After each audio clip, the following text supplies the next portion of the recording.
اور داؤد نے کہا یہی خداوند خدا کا گھر اور یہی اسرائیل کی سوختنی قربانی کا مذبح ہے۔ اور داؤد نے حکم دیا کہ ان پردیسیوں کو جو اسرائیل کے ملک میں تھے جمع کریں، اور اس نے سنگ تراش مقرر کیے کہ خدا کے گھر کے بنانے کے لیے پتھر کاٹ کر گھڑیں۔ اور داؤد نے دروازوں کے کیواڑوں کی کیلوں اور قبضوں کے لیے بہت سا لوہا اور اتنا پیتل کے تول سے باہر تھا، اور دیودار کے بے شمار لٹھے تیار کیے، کیونکہ سیدانی اور سوری دیودار کے لٹھے کثرت سے داؤد کے پاس لاتے تھے۔ اور داؤد نے کہا کہ میرا بیٹا سلیمان لڑکا اور نا تجربہ کار ہے، اور ضرور ہے کہ وہ گھر جو خداوند کے لیے بنایا جائے نہایت عظیم الشان ہو، سو میں اس کے لیے تیاری کروں گا۔ چنانچہ داؤد نے اپنے مرنے سے پہلے بہت تیاری کی۔ تب اس نے اپنے بیٹے سلیمان کو بلایا اور اسے تاکید کی کہ خداوند اسرائیل کے خدا کے لیے ایک گھر بنائے۔ اور داؤد نے اپنے بیٹے سلیمان سے کہا یہ تو خود میرے دل میں تھا کہ خداوند اپنے خدا کے نام کے لیے ایک گھر بناؤ، لیکن خداوند کا کلام مجھے پہنچا کہ تو نے بہت خون ریزی کی ہے اور بڑی بڑی لڑائیاں لڑا ہے، سو تو میرے نام کے لیے گھر نہ بنانا، کیونکہ تو نے زمین پر میرے سامنے بہت خون بہایا ہے۔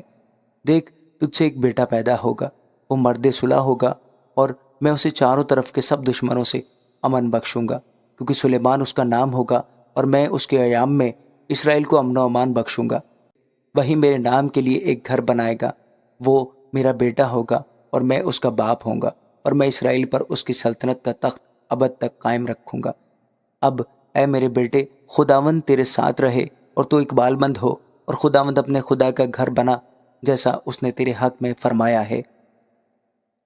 اب خداوند تجھے عقل و دانائی بخشے اور اسرائیل کی بابت تیری ہدایت کرے، تاکہ تو خداوند اپنے خدا کی شریعت کو مانتا رہے، تب تو اقبال مند ہوگا، بشرطے کہ تو ان آئین اور احکام پر جو خداوند نے موسیٰ کو اسرائیل کے لیے دیے احتیاط کر کے عمل کرے۔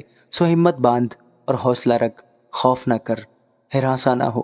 دیکھ میں نے مشقت سے خداوند کے گھر کے لیے 1,00,000 قنتار سونا اور 10,00,000 قنتار چاندی اور بے انداز پیتل اور لوہا تیار کیا ہے، کیونکہ وہ کثرت سے ہے، اور لکڑی اور پتھر بھی میں نے تیار کیے ہیں، اور تو ان کو اور بڑھا سکتا ہے۔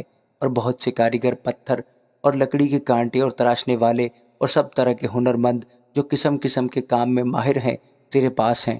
سونے اور چاندی اور پیتل اور لوہے کا کچھ حساب نہیں ہے، سو اٹھ اور کام میں لگ جا، اور خداوند تیرے ساتھ رہے۔ اس کے علاوہ داؤد نے اسرائیل کے سب سرداروں کو اپنے بیٹے سلیمان کی مدد کا حکم دیا اور کہا کیا خداوند تمہارا خدا تمہارے ساتھ نہیں ہے؟ اور کیا اس نے تم کو چاروں طرف چین نہیں دیا ہے؟ کیونکہ اس نے اس ملک کے باشندوں کو میرے ہاتھ میں کر دیا ہے، اور ملک خداوند اور اس کے لوگوں کے آگے مغلوب ہوا ہے۔ سو اب تم اپنے دل کو اور اپنی جان کو خداوند اپنے خدا کی تلاش میں لگاؤ، اور اٹھو اور خداوند خدا کا مقدس بناؤ، تاکہ تم خداوند کے عہد کے صندوق کو اور خداوند کے پاک برتنوں کو اس گھر میں جو خداوند کے نام کا بنے گا لے آؤ۔ آمین۔